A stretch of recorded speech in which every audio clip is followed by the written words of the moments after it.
संजय राउत के खिलाफ आज महाराष्ट्र विधानसभा में विशेषाधिकार हनन प्रस्ताव लाया गया है और यहाँ पे सदस्यों से मांग की जा रही है कि उनके ऊपर कार्रवाई होनी चाहिए।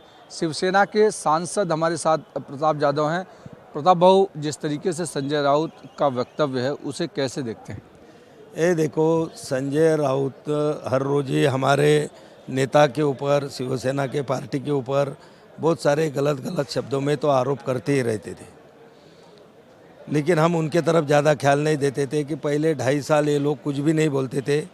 इनको मराठी में हमारे इधर बोलते थे कि घर का मुर्गा, घर में बैठने वाले मुर्गे बोलते थे, लेकिन अभी यही मुर्गे आप हर शाम सवेरे बाहर निकल के मुर्गा जैसा बांग देता है वैसे वो बांग देना शुरू कर देते हैं और वो बांग के माध्यम से हमारे ऊपर आरोप करते।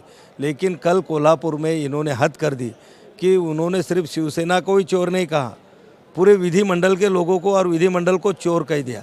तो उसमें उनके समर्थक भी आ गए, कांग्रेस एनसीपी के लोग आ गए, शिवसेना बीजेपी के विधायक उसमें आ गए।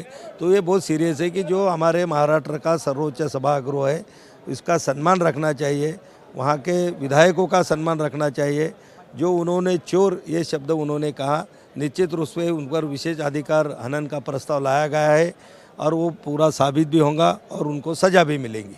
लेकिन जिस तरीके से पिछले कुछ समय से संजय राउत लगातार इस तरीके की बातें बोल रहे हैं, आप लोगों के ऊपर आरोप प्रत्यारोप कर रहे हैं, उसके बाद इस हद तक जाना कि विधानमंडल के लोगों को चोर बताना, इसे कैसे देखते हैं?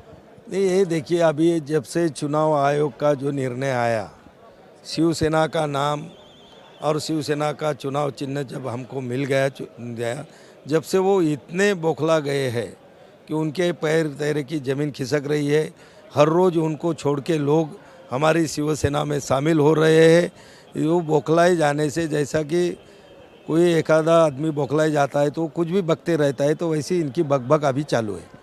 एक सवाल दूसरा है कि एमआईएम के सांसद हैं इम्तियाज़ जलील, जो महाराष्ट्र से आते हैं, और उन्होंने कल बयान जारी किया और कहा कि अगर औरंगाबाद का नाम छत्रपति संभाजी नगर कर दिया गया तो इसी तरीके से मुंबई का नाम छत्रपति शिवाजी नगर कर दिया जाए, पुणे का नाम फुले नगर कर दिया जाए। इस तरीके से तमाम सारी चीज़ें उन्होंने कही है। ये कहीं ना कहीं वो बताने की कोशिश कर रहे हैं कि अगर आप ऐतिहासिक ज़िलों के नाम बदल रहे हैं तो आप इनका भी बदलिए। ये देखिए, जो ज़िले का ऐतिहासिक महत्व है वो ज़िलों को वो ऐतिहासिक नाम देने में कोई गैर नहीं है। अगर वहाँ की लोगों की जनभावना है, वहाँ के लोक प्रतिनिधियों की वो भावना है और राज्यकर्ताओं की भावना है, तो वो ऐतिहासिक नाम वहाँ पर वो शहरों को दिए जाते हैं और उसके बहुत सारे उसमें छानबीन भी होती है। ऐसा नहीं कि इधर से किसने कह दिया और उधर नाम दे दिया। लेकिन मैं इम्तियाज़ जलील साहब को कहना चाहूँगा कि ये प्रोसेस बहुत लंबी है। आपने भी देखा होगा कि 35 साल लगे हैं औरंगाबाद शहर का नाम बदल के छत्रपति संभाजी नगर नाम और उस्मानाबाद का नाम बदल के धाराशिव करने में 35 साल का समय गुजर गया है। अभी भी वो बोलते हैं, तो ये नाम देने में हमारी कोई हर्ज नहीं। अच्छी बात है कि ये शहरों के या नगर नाम भविष्य में भी कभी लोग मांग करेंगे तो निश्चित रूप से देने के बारे में सरकार सोचेंगी।